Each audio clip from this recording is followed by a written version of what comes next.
सभी दोस्तों को नमन, अभिवादन और मैं धन्यवाद देना चाहता हूं कि आप लोगों ने जो सहयोग दिया है, आपके लोगों के लिए इस संकल्प अपनी संकल्प के साथ उपस्थित हो रहा है। मजदूरों की क्या दशा इस भारत में है, उस पर हम बोलना शुरू करते हैं।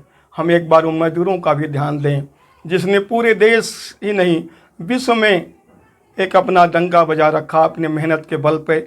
ये जो हमें कुछ प्राप्त होता है तो हमारे मजदूर, हमारे घर के लोग चले जाते हैं, घर से बाहर अरब अमीरात चले जाते हैं और वहाँ से पैसे कमा कर इस देश को मजबूत करते हैं। उन मजदूरों के साथ क्या बीतती है।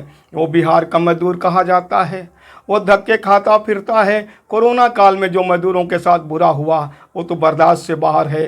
पूरे विश्व में ऐसा कोई नहीं हुआ था। वो नंगे पाँव चलते चलते कई लोगों के रास्ते में ही प्राण खत्म हो गए। उनको कोई न पानी देने वाला था, न भोजन देने वाला था। आखिर कहाँ थे प्रधानमंत्री जी, कहाँ थे केजरीवाल साहब ने तो उनको लाठी डंडे से पिटवाया। केजरीवाल साहब अपने को दिल्ली मॉडल की बात करते हैं। क्या यही दिल्ली का मॉडल है जिस दिल्ली को मजदूरों ने बनाया, जिस दिल्ली को बिहार के मजदूरों ने सुसज्जित करके एक नया दिल्ली बना दिया, राजस्थान के मजदूरों ने एक अच्छा दिल्ली बना दिया। उस बनाने वालों के साथ क्या हिसाब कर किया जाता है। तो मैं कहना चाहता हूँ उनके दर्द के बारे में। धूप खा खा के बदन धूप से हो जाते हैं, धूप खा खा के बदन धूप से हो जाते हैं, फिर किसी छाँव की गरज में सो जाते हैं। हम हैं जो साफिर न कोई गुर साहब, नींद आ जाती है तो फुटपाथ पे सो जाते हैं। ऐसे मजदूर लोग जब नींद आती है तो फुटपाथ पे सोने का काम करते हैं, लेकिन दूसरों को बिल्डिंग में सुलाने वाले लोगों के साथ बहुत अत्याचार हुआ। जो भारत कल कहते हैं कि भारत तो मजदूरों का देश है, किसानों का देश है। किसानों की दुर्दशा आपसे दूर नहीं है, मजदूरों की दशा आपसे दूर नहीं है। पार्टी बनाकर लोग मजदूरों की बात तो करते हैं, लेकिन उनके भूख और दुख को कोई नहीं देखता है। उनको दोनों दिन की रोटी जुटाना बहुत बड़ा काम है। एक हेल्पर को, एक मजदूर को 8 घंटे में 12 घंटे काम करने पड़ते हैं। फिर उनकी मजदूरी में से ही कुछ काट लिए जाते हैं। अगर पेशाब करने चला गया, अगर कहीं दूसरी काम को करना गया तो ये भी काम होता है। सरकार उनके लिए क्या व्यवस्था करती है, हम पूछना चाहते हैं। मजदूरों के हक के लिए हम मजदूरों की हक की बात करते हैं। लोग जो बिहार बदनाम हुआ करता है कि पूरे देश में बिहार के मजदूर काम करते हैं। आपने बिहार के मजदूरों को उस मजदूरी और मेहनत के बदले दिया क्या है। वो पूरी जीवन वहाँ से कर्ज लेकर के पहुँचता है गुजरात, कर्ज लेकर पहुँचता है दिल्ली, और वहाँ पर काम करके वो उसके पैसे भी नहीं मिल पाते हैं। फिर कर्ज ले करके और पैदल जाता है उस बिहार को। ये मजदूरों की दशा इस भारत में है।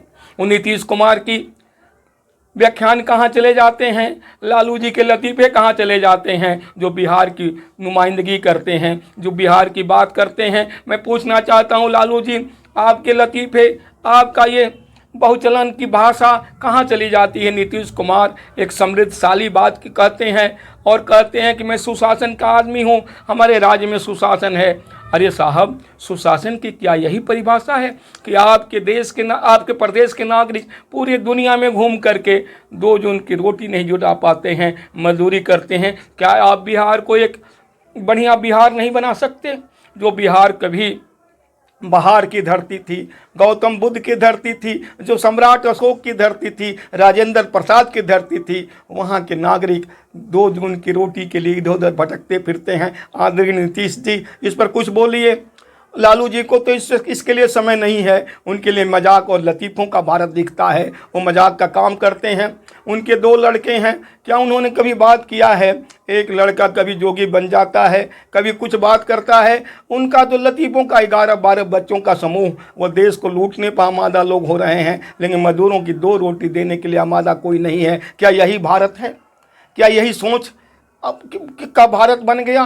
क्या यही राजेंद्र प्रसाद की धरती की आवाज़ है? मुझे लगता है अगर इस तरह नहीं होगा तो देश कमज़ोर हो जाएगा। आइए आप मिल करके हमें आप धन्यवाद दीजिए, इससे आप लाइक कीजिए चैनल को और आप सब्सक्राइब कीजिए। इससे भारत बनेगा और राष्ट्र के सामने एक नई चश्मा दिखाया जाएगा, उसको एक नया दर्पण दिखाया जाएगा। आप दर्पण में देखिए वास्तव में इन नेताओं की क्या तस्वीर है, क्या बोल है, क्या भाषा है।